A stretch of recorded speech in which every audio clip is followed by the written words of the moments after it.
Hi, നമ്മുടെ പുതിയ മലയാളം 4ാം ക്ലാസ്സിൻ്റെ ടെക്സ്റ്റ് ബുക്കാണ് നമ്മളിത് നോക്കുന്നത്.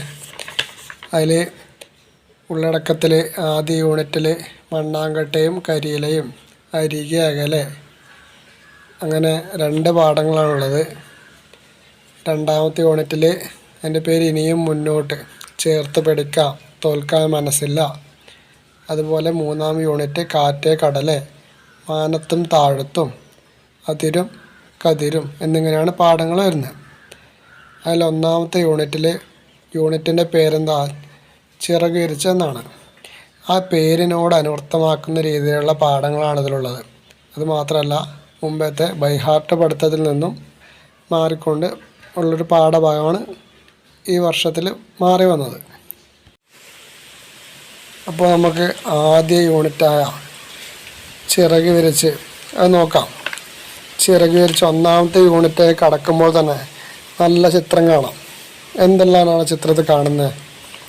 1ാമത്തെ ചിത്രത്തിൽ അതിൽ ഒരു നല്ല പുഴ ഒഴുകുന്നുണ്ട്, നല്ല പ്രകൃതി രമണീയമായ മലകളുണ്ട്, ചുറ്റും ഒരുപാട് വീടുകളുണ്ട്, മാത്രമല്ല മരങ്ങളുണ്ട്, ഒരു ബസ് താഴെ പോകുന്നുണ്ട്, ഒരുപാട് പൂക്കളും ചിത്രശലഭങ്ങളും ഉണ്ട്. അതിൽ കാണുന്ന കുട്ടികൾക്ക് എന്ത് പ്രത്യേകത ഉള്ളത്? മഴവില്ലിൽ ഊഞ്ഞാലിട്ട് ആടുന്നൊരു കുട്ടിയും, പിന്നീട് അമ്പിളി മാമൽ ഇരിക്കുന്നൊരു കുട്ടിയും, ബൈനോക്കുലർ കൊണ്ട് താഴേക്ക് നോക്കുകയാണ് അല്ലേ. അതുപോലെ മേഘത്തിൽ വിശ്രമിക്കുന്നു. ഇതുകൊണ്ട് ഉദ്ദേശിക്കുന്നത് നിങ്ങളുടെ ഭാവനയ്ക്ക് പ്രാധാന്യം നൽകുന്ന രീതിയിലുള്ള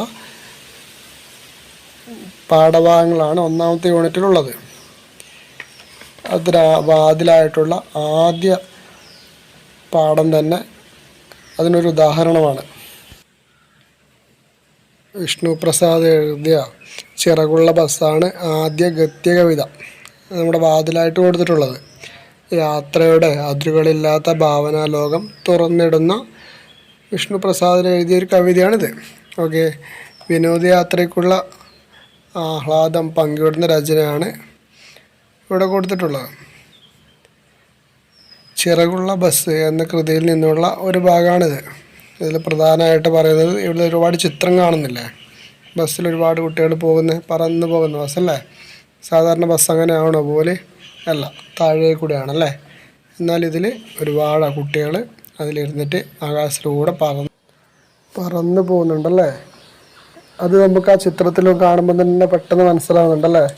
താഴെ ഒരുപാട് പല ആൾക്കാർ അല്ലേ, നമ്മൾ ആരോഗ്യ പ്രവർത്തകരും മുത്തശ്ശിയും പല ആൾക്കാർ താഴെ നിന്ന് കുട്ടികൾക്ക് ടാറ്റ കൊടുക്കുന്നുണ്ടല്ലേ. പറന്നു പോകുന്ന ബസ്സിന് ടാറ്റ കൊടുക്കുന്നുണ്ട്. ഈ ചിത്രം കാണുമ്പോൾ തന്നെ നമുക്ക് മനസ്സിലാവുന്ന കാര്യങ്ങൾ തന്നെയാണ് ഈ കവിത വായിക്കുമ്പോൾ മനസ്സിലാവല്. ഓക്കെ, അതുകൊണ്ട് നല്ല ചിത്രവായന, സവിശേഷ പ്രയോഗങ്ങൾ കണ്ടെത്തൽ തുടങ്ങിയ ഭാവനാനുഭവങ്ങൾ വഴിയൊരുക്കാനാണ് ഈ പാഠത്തിൻ്റെ ലക്ഷ്യം. ആ ചിത്രം നോക്കൂ. ബസ്സിന് ചിറകുണ്ടോ? എന്താണ് ബസ്സിൻ്റെ ചിറകായി പറയുന്നത്? അത് നമുക്ക് കവിത വായിക്കുമ്പോൾ മനസ്സിലാവും. നമ്മളെ ബസ്സിൻ്റെ വേഗത, കുട്ടികളുടെ ഉത്സാഹം, ഇതൊക്കെ ഇതിൽ പറയുന്നുണ്ട്. അതൊക്കെ ഏത് വരികളിലൂടെയാണെന്നും നമുക്ക് നോക്കാം. വിഷ്ണു പ്രസാദിൻ്റെ ചിറകുള്ള ബസ്. വിനോദയാത്രയ്ക്ക് പോകുന്ന ബസ് ഒരു സാധാരണ ബസ്സല്ല. ജനലുകളിലൂടെ പുറത്തേക്ക് വീശിക്കൊണ്ടിരിക്കുന്ന തളിർക്കയ്യുകൾ അതിനിപ്പോൾ മുളച്ച ചിറകുകളാണെന്ന് തോന്നും. ചിറകുകൾ എന്താ കവി പറഞ്ഞത്? ജനങ്ങളിലൂടെ പുറത്തേക്ക് വീശിക്കൊണ്ടിരിക്കുന്ന തളിർക്കൈകൾ. കൊച്ചു കുട്ടികളുടെ കൈകളായതുകൊണ്ടാണ് തളിർക്കൈകൾ എന്ന വാക്കവിടെ ഉപയോഗിച്ചത്. പെട്ടെന്ന് മുളച്ചാണെന്ന് തോന്നും. ഇപ്പം ചെറിയ കുട്ടികളായതുകൊണ്ടാണ്. വിനോദയാത്രയ്ക്ക് പോകുന്ന ബസ് എങ്ങോട്ടാ? ട്രിപ്പ് പോകുന്ന ബസ്സാണല്ലേ. അവിടെ എല്ലാവരും മുഖത്ത് നല്ല സന്തോഷമുണ്ട്, എല്ലാ കുട്ടികളും ഉണ്ട്. ബസ് കാണുന്നില്ലേ, ആ ബസ്സിനടക്കം സന്തോഷമുണ്ട്. ഓക്കെ, ഒരു സാധാരണ ബസ്സല്ല അല്ലേ. കാരണം സാധാരണ ബസ് റോഡിലൂടെയാണ് പോലെ. ഇതൊരു സാധാരണ ബസ്സല്ല. ജനങ്ങളിലൂടെ പുറത്തേക്ക് വീശിക്കൊണ്ടിരിക്കുന്ന കൊച്ചു കുട്ടികളുടെ കൈകൾ ഒരു ചിറകുകളായി വിഷ്ണു പ്രസാദ് എഴുതിയിട്ടാണ് ഉള്ളത്. ഈ ചിറകുള്ള ബസ് എന്നാണല്ലോ പാഠത്തിൻ്റെ പേര്. ചിറക് എന്താണ് നമുക്ക് മനസ്സിലായല്ലേ. തളിർക്കൈകളാണ് ചിറകുകളായി മാറിയത്. ബസ്സിൻ്റെ വേഗത എങ്ങനെയാണ് പറയുന്നത്? എന്തുകൊണ്ടായിരിക്കും ബസ്സിൻ്റെ വേഗത? ചിറകുള്ള ബസ് എന്നല്ല പറഞ്ഞേ. ചിറകുള്ള ബസ് എന്താ? പറന്നു പോകുന്നല്ലേ?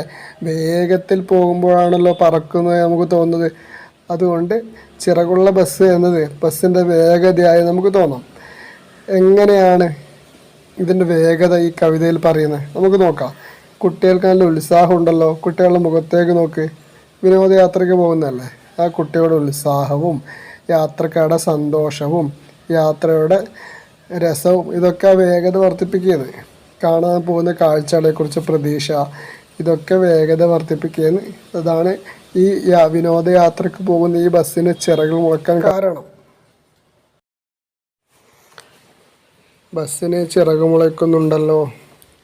കവിതയിൽ ഇതുകൊണ്ട് എന്താണ് ഉദ്ദേശിക്കുന്നത്? ബസ്സിന് ചിറക് മുളയ്ക്കുന്നു എന്ന് പറഞ്ഞത് ഒരു കവിയുടെ കൽപ്പനയാണല്ലേ? യഥാർത്ഥത്തിൽ ബസ്സിന് ചിറകില്ല. എന്നാൽ കവി പറയുന്നത് എന്തെന്നാൽ ബസ് വളരെ വേഗത്തിൽ സഞ്ചരിക്കുമ്പോൾ അത് പറക്കുന്നത് പോലെ തോന്നും എന്നാണ്. അതിനാൽ ചിറക് മുളച്ചു എന്ന് പറഞ്ഞിരിക്കുന്നത്.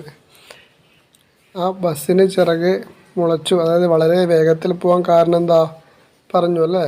ബസ്സിൻ്റെ വേഗതയും കുട്ടികളുടെ ഉത്സാഹവും യാത്രക്കാരുടെ സന്തോഷത്തെയും യാത്രയുടെ രസത്തെയും പിന്നെ കാണാൻ പോകുന്ന കാഴ്ചകളെ കുറിച്ചുള്ള പ്രതീക്ഷ, ഇതൊക്കെയാണ്. പിന്നെ വിഷ്ണു പ്രസാദിനെ കുറിച്ച് നമുക്ക് നോക്കാം. കവി ഭരിച്ച പ്രധാനപ്പെട്ട ചോദ്യമാണ് LSS പരീക്ഷകൾക്ക് അടക്കം. മലയാളത്തിലെ പ്രശസ്തനായ കവിയാണ് വിഷ്ണു പ്രസാദ്. വയനാട് ജില്ലയിലെ അമ്പലവയലിലാണ് അദ്ദേഹം ജനിച്ചത്. ഒരു പ്രൈമറി സ്കൂൾ അധ്യാപകനായിരുന്നു അദ്ദേഹം സേവനമനുഷ്ഠിച്ചിരുന്നു. അദ്ദേഹത്തിൻ്റെ പ്രധാന കൃതികൾ താഴെ പറഞ്ഞവയാണ്. ആദ്യ കവിതാ സമാഹാരം കുളം അധികം ഭ്രാന്തി, കുളം പ്ലസ് ഭ്രാന്തി. മറ്റു കൃതികൾ ചിറകുള്ള ബസ്, നട്ടു ചകളുടെ പാട്ട് അഥവാ മീൻ പൊരിക്കുന്ന മണം, പൂക്കളുടെ ഭാഷ. കുട്ടികൾക്കും മുതിർന്നവർക്കും ഒരേപോലെ ഇഷ്ടപ്പെടുന്ന ലളിതമായ ശൈലിയിലാണ് അദ്ദേഹം കവിത എഴുതുന്നത്.